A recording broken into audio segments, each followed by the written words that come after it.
Hello everyone, Mayuri नायक है। हम लोग चैप्टर पढ़ रहे हैं फिलहाल the is matter around us pure. इसमें से हम लोगों ने कल जो टॉपिक था वो था हेट्रोजीनियस मिक्सचर के बारे में, जिसका दो टाइप्स था, सस्पेंशन, कोलाइडल। एक बार रिवाइज कर लेते हैं।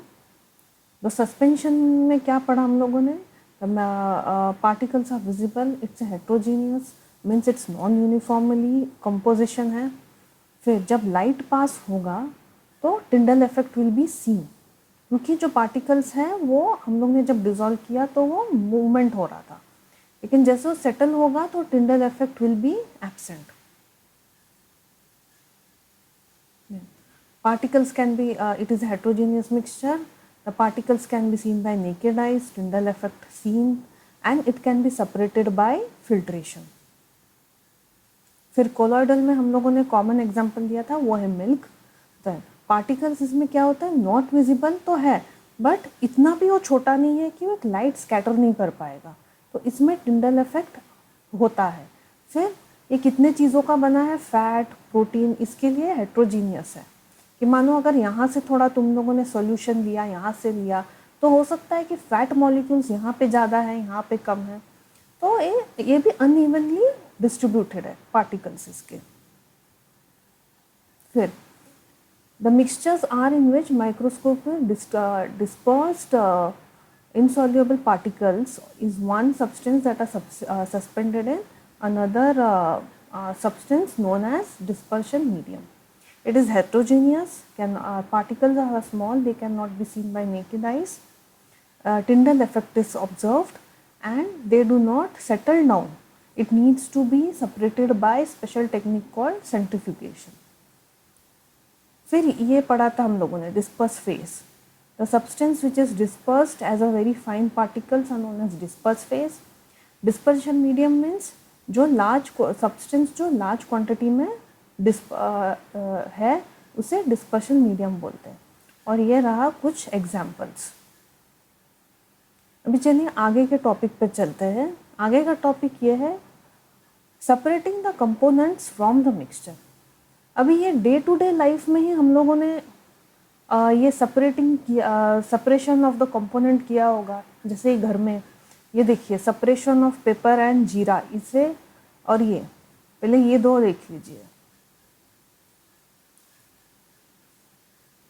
ये मिक्सचर है चावल और दाल का, तो ये दोनों कैसा मिक्सचर है, ये हाथों से ही बाय हैंड पिकिंग ही हम लोग इसको अलग कर सकते हैं। फिर ये जो है फिल्ट्रेशन है, चाय की पत्ती और जब घी हम लोग अलग करते हैं रेसिड्यू से, तो वो भी एक फिल्ट्रेशन मेथड है। और ये हम लोगों ने कंस्ट्रक्शन साइट में तो देखा ही होगा, separation of core particles and fine particles. तो ये तो रहा ट्रेडिशनल मेथड जो हम लोग डेली यूज़ करते हैं।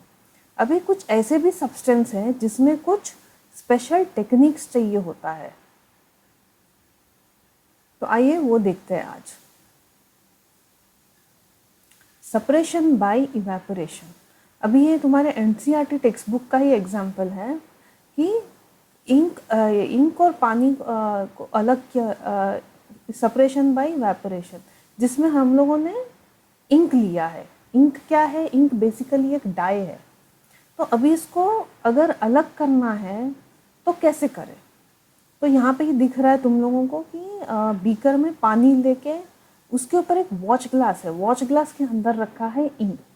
अभी इंक को हम डायरेक्टली हीट नहीं कर सकते क्योंकि ये डिकम्पोज होने का चांस है, तो इसके लिए इंक को कभी डायरेक्टली हीट नहीं करते हैं, जबकि उबले हुए पानी के ऊपर वॉच ग्लास रख के उसको हीट करते हैं।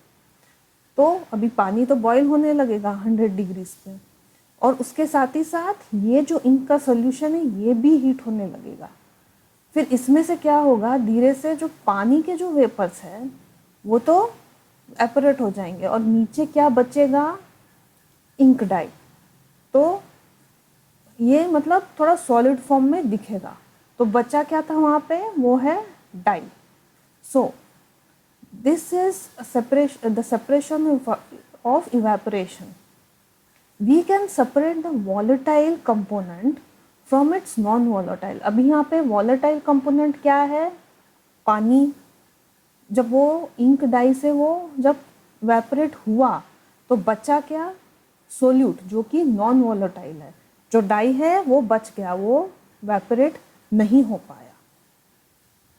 देन एप्लीकेशन इज, ये सेम मेथड यूज होता है to extract salt from sea water. तो ये था इवेपोरेशन। अभी आगे चलते हैं, सेपरेशन बाय सेंट्रीफ्यूगेशन। अभी ये क्या मेथड है? It is a method used to separate molecules of different densities. अभी ये भी एक घर का ही एग्जांपल ले लो। हम लोग जब दही ये जब बटर निकालते हैं दूध में से, तो हम लोग अक्सर इसको क्या बोलते हैं, चर्नर। तो हम लोग जब वो चर्न करते हैं तो धीरे धीरे हम लोगों को क्या दिखेगा, जो बटर है वो ऊपर आ जाएगा, क्योंकि वो लाइट डेंसिटी है इसके लिए वो ऊपर आ गया। और जो दूध है वो नीचे की तरफ सेटल होने मतलब अलग होने लगेगा। Then the centrifugation is a method to separate molecules of different densities. It involves the usage of centrifugal force to separate the particle of solution. अभी इधर एक पिक्चर है, ये अक्सर लेबोरेटरीज में ऐसा ही मतलब यूज़ होता है।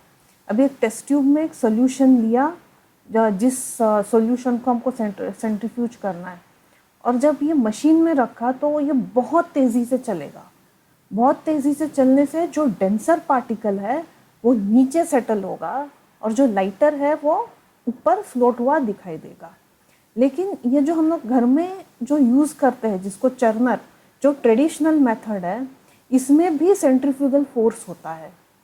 जब हम लोग उसको घुमाते हैं तो वो सेंट्रीफ्यूगल फोर्स मतलब ऐसा वो बाहर फेंकता है, बाहर की तरफ वो फोर्स आता है। तो इसमें यहाँ भी सेंट्रीफ्यूगल फोर्स अप्लाई हुआ है। जैसे कि हम लोग अम्यूज़मेंट पार्क में जाते हैं तो किसी राइड में बैठेंगे तो हमको कैसे लगेगा कि हम लोग को ऐसा लग रहा है कि अभी हम लोग कहीं मतलब ऐसे बाहर की तरफ जा रहे हैं। तो यही फोर्स इधर है। Then the molecules are separated based on their densities under the influence of gravitational force by spinning the solution around the axis at a high speed using the centrifugal force. Gravitational force की वजह से जो denser particle था वो नीचे खींचाया, समझा? इसके लिए वो gravitational influence of gravitational force है। देन इसका एप्लीकेशंस, इट इज़ ये कुछ लेबोरेटरीज में भी यूज़ होता है for blood and urine test. Then used in dairies and home to separate butter from cream, जैसे कि अभी हम लोग ने यही एग्जांपल हम लोगों ने डिस्कस किया। Use in washing machine to squeeze out the water from the wet. अभी जैसे वॉशिंग मशीन भी जब घूमता है, उसके जो छोटे छोटे डॉट्स है जहाँ से वो जो पानी के ड्रॉपलेट्स है वो बाहर निकलते हैं। जब हम लोग अक्सर वो ड्रायर भी यूज़ होता है तो वो भी एक सेंट्रीफ्यूगल फोर्स है जिसके कारण वो पानी है वो बाहर जाता है, पानी का ड्रॉपलेट। तो ये था सेंट्रीफ्यूगल फोर्स। सेंट्रीफ्यूगेशन। अभी चलते हैं separation of to immiscible liquids. अभी टू इमिसिबल लिक्विड्स मीन्स क्या? The liquids which do not mix with each other, या तो वो सॉल्युएबल नहीं है एक दूसरे के साथ। अभी एग्जाम्पल्स है तुम लोग के टेक्स्ट बुक में कैरोसिन और पानी, लेकिन कौन सा भी इमिसिबल लिक्विड्स हो सकता है, जैसे मस्टर्ड ऑयल है, पानी है, कोकोनट ऑयल है और पानी है। Then put this immiscible liquids in a funnel. अभी जैसे कि यहाँ पे दिख रहा है एक फनल है, ठीक है, और ये रिटॉर्ट स्टैंड है, मतलब इसमें फिट किया है ये फनल को। और ये कॉर्क है, ये एक जैसे टैप हम यूज़ करते हैं, जैसे कि बंद किया तो पानी नहीं आएगा, तो इसको भी नीचे से टाइटली बंद किया जाता है। और ये 2 इमिसिबल लिक्विड्स को इसमें डाल दिया, थोड़े देर तक रखा, फिर वो अपने आप ही वो अलग होने लगेगा। जो पानी है वो ऊपर आएगा यहाँ पर, और जो वाटर है ये नीचे आके सेटल होगा। और फिर धीरे से ये कॉर्क को छोड़ना है, बट धीरे से, ताकि मतलब जितना हो सके ड्रॉप ड्रॉप पानी का गिरे। और इस तरीके से हम एक 2 इमिसिबल लिक्विड्स को हम अलग कर सकते हैं। The water will settle down while the oil gets collected or floats on the top. Slowly open the cork and let the water flow. अभी इसका एक और यूज सेम किस में होता है, the extraction of iron from its ore, the lighter slag. Slag means इसको हम इम्प्योरिटी भी मान सकते हैं, इम्प्योरिटी मटीरियल से उसको अलग किया जाता है। Is removed from the top by this method, leaving the molten iron at the bottom of the furnace.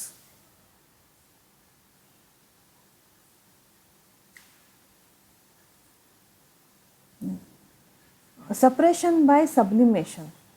अभी यहाँ पे तुम लोगों के टेक्स्ट बुक का ही एग्जाम्पल है ये। इस एग्जाम्पल है कैम्फर और सॉल्ट। अभी कैम्फर और सॉल्ट को हम अलग कैसे कर सकते हैं? सबसे पहले तो ये चाइना डिश में दोनों का मिक्सचर रखा है, सॉल्ट और कैम्फर का। फिर और ये जो है इन्वर्टेड फनल है, और यहाँ पे इसको प्लग किया है कॉटन से, और इसको स्लोली नीचे हीट देते हैं। हीट देने के बाद क्या ऑब्जर्व होगा, जो कैम्फर है, कैम्फर शोज सब्लिमेशन। उसका सब्लिमेशन प्रॉपर्टी है, means solid to directly gaseous में, वो लिक्विड स्टेट में नहीं जाएगा, स्किप होगा। तो इसका जो वेपर्स है वो जाके ये फ्लास्क के यहाँ पे सेटल हो जाएगा, और मतलब एकदम सॉलिडिफाइड फॉर्म में, और यहाँ पे बचेगा नमक। तो ऐसे करके हम इसको अलग कर सकते हैं। Then camphor shows sublimation, mixture of salt and camphor is heated, camphor starts to sublimate.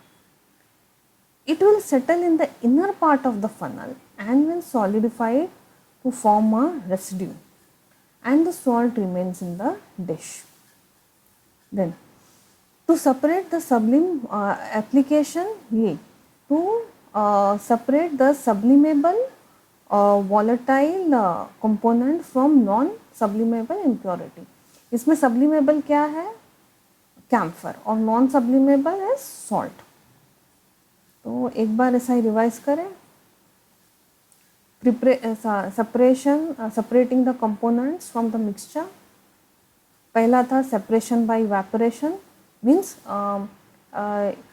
Ink dye को रखा है ऊपर वॉच ग्लास में, और नीचे इसको उबाले हुए पानी के बीकर के ऊपर रखा है वॉच ग्लास को। फिर ये जब हीट होगा तो खाली जो इंक का डाई है थोड़ा सॉलिडिफाइड में फॉर्म में वहाँ बचेगा, जबकि वाटर जो था वो इवेपोरेट हो गया है।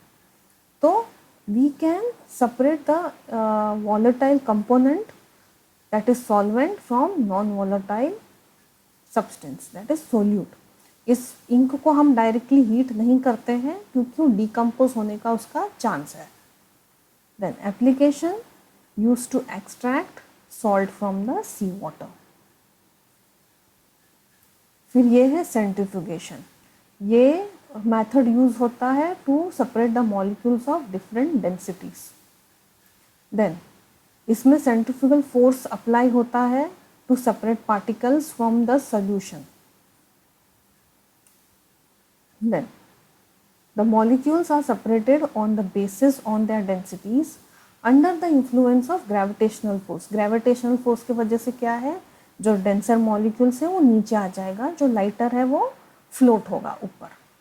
By spinning the solution around the axis at high speed using the centrifugal force. Then applications है, इसको लेबोरेटरीज में यूज करते हैं for blood and urine test, use in dairies and home to separate butter from the cream, Then used in washing machines to squeeze out the water from the wet clothes. फिर separating two immiscible liquids. Then the mixture is immiscible, means they don't mix with each other, or they are not soluble with each other. Put this immiscible liquids in a funnel and leave it undisturbed for few hours. The water will settle down while the oil gets collected or floats on the top. Then open the cork slowly to let the water flow. इसका application कहाँ पे है? To extract iron from its ore. The lighter slag means impurity, is removed from the top by this method and leaves the molten iron at the bottom of the furnace.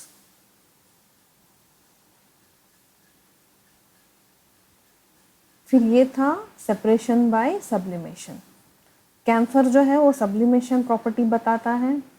फिर वही तुम ये China dish में दोनों mixture को रखोगे with inverted funnel plugged with a cotton. फिर जब डिश को हीट किया तो कैम्फर है वो तो इवेपोरेट होके इधर आ जाएगा inner part of the funnel में, और यहाँ जो है वो सॉल्ट बच जाएगा. It will settle down in the inner part of the funnel and will solidify which forms a residue. Then salt remains in the dish. Application to separate sublimable volatile component from non-sublimable impurity. आज के लिए इतना था. बाकी का जो topics है वो नेक्स्ट क्लास में.